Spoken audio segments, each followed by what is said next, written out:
Que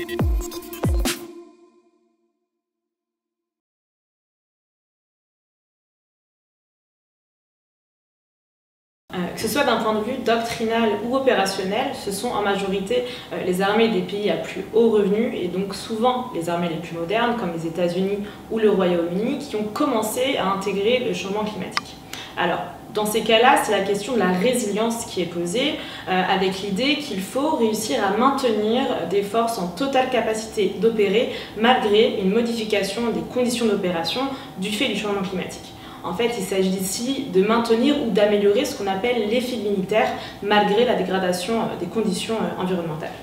On remarque également que parmi les pays qui ont commencé à intégrer le changement climatique à leurs éléments de doctrine, que ce soit leur livre blanc ou leur politique de sécurité nationale, un nombre très réduit a commencé à traduire en fait cette réflexion en action.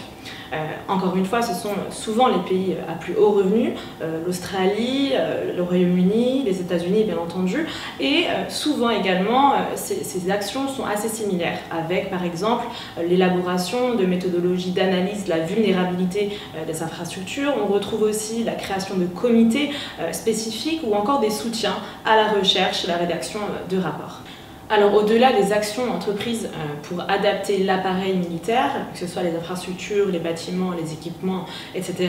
on observe aussi une adaptation des missions à la fois intérieures et extérieures des armées. Alors pour l'instant, ce sont principalement les missions de protection des frontières, de surveillance maritime et aussi d'ingénierie qui mobilisent le plus les forces armées. En termes d'ingénierie, on pense surtout là aux réponses aux catastrophes naturelles avec la reconstruction de ponts, de routes, de communications, suite à l'occurrence d'un cyclone, d'une tempête, une inondation, bref, une catastrophe naturelle. Et à ce sujet, justement, il s'avère que le changement climatique, parce qu'il agit et qu'il augmente en fait par ses conséquences l'intensité et la fréquence des catastrophes naturelles, eh bien ce phénomène a également une incidence directe sur la nature des opérations des armées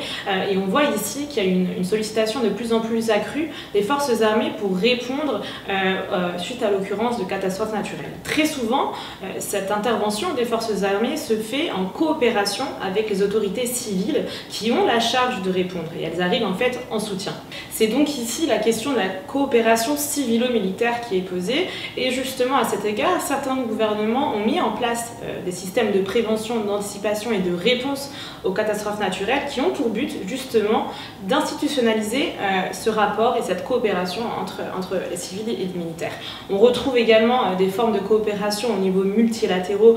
et aussi bilatéraux avec par exemple des forces spécialisées dans des zones géographiques particulières.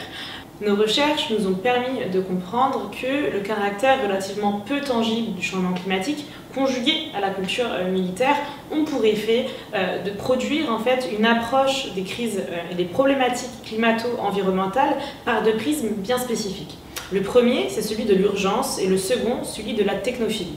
Or, répondre dans l'urgence ne permet pas, ou peu, de renforcer la résilience, tandis que le recours aux technologies a tendance à complexifier la chaîne d'approvisionnement, notamment en énergie, et donc, in fine, de ne pas contribuer avec cet objectif de base à la réduction de l'empreinte climatique des armées. C'est en fait un co-bénéfice plutôt qu'une action en elle-même.